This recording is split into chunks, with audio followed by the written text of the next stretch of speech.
and welcome back for the market synopsis for the week of July 7th, I believe, 7th, 8th, 9th, 10th, etc.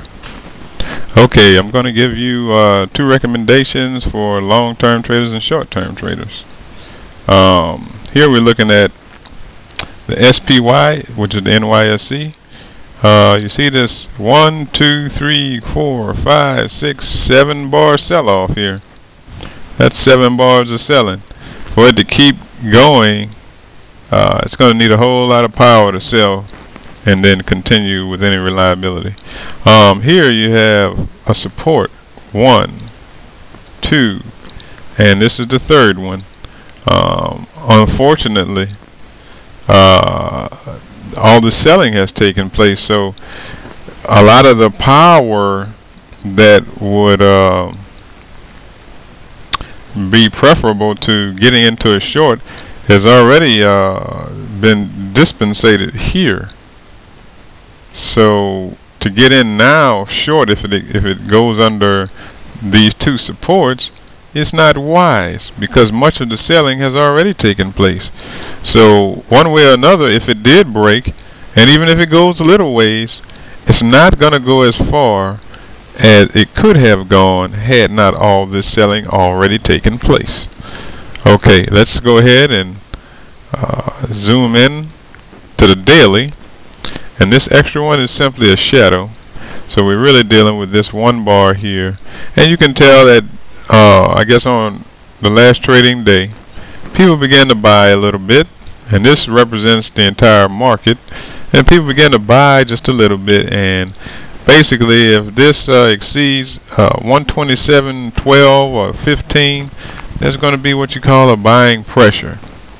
In other words, for short-term traders, you really have to go day by day. This is going to be a battle of skill.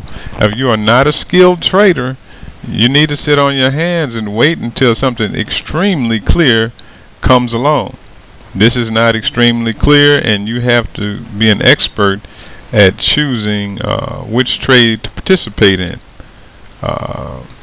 Let's go ahead and switch over to the QQQs, which represents the NASDAQ market.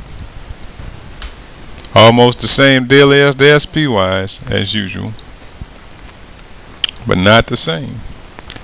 Here on the weekly, you see we're above the 200 period moving average and not below like the SPYs are. So we have a little bit of positivity going on. And here we're below the 20 period moving average, and that's not so good, because really we would have hoped that it would have stayed above this 20 period moving average, but it did not. So the thing we need to do is, for long-term traders, once again you're sitting on your hands, because this could easily go back and test this 200 period moving average very easily, and there's no telling what it could do on the long side. We just don't know because it's sitting under this 20 period moving average. I don't even see hope there until it gets over that 20 period moving average. There's just not even a hope there. So let's go ahead and drill down here to the daily again, and here you have all this selling. Remember I told you last week that this bearish engulfing means nothing because of where it is. So the day after that happened, people began to buy, you see, and they began to purchase a little bit, and we'll see what happens next week, if that follows through or it's going to drift a little bit. It may even consolidate and then break down to go back and reach its destination, which it would be the 200 period moving average. So it's a very dangerous time. You really need to be a scalper at this time. All trades should start with a scalp. All traders should learn how to scalp, and then you use your stops and your trailing to go ahead and ensure greater profit. But at this time it's very confusing. I don't even recommend that new people get in the market at this time. It's just you see what's going on here. You got pressure on top, and you have all this space at the bottom that this could continue to go to, And then when you go back to the daily, it's not so strong and it's not so weak. I mean, it's very confusing.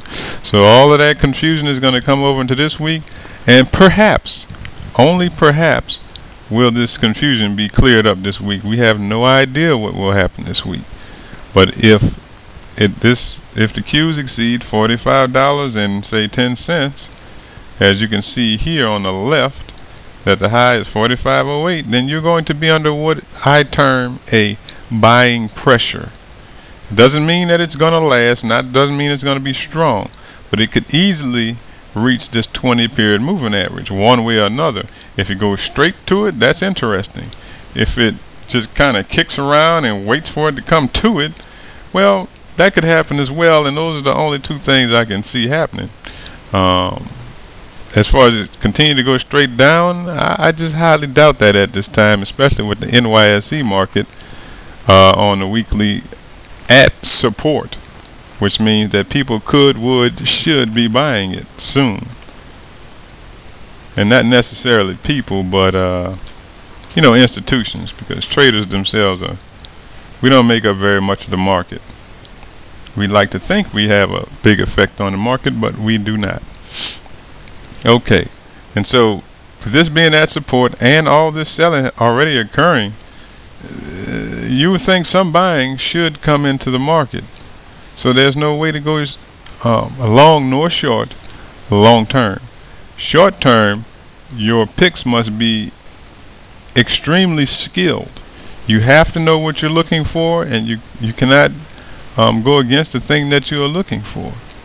And your key to profits is going to be shallow consolidations, as always. Shallow consolidations on lower charts.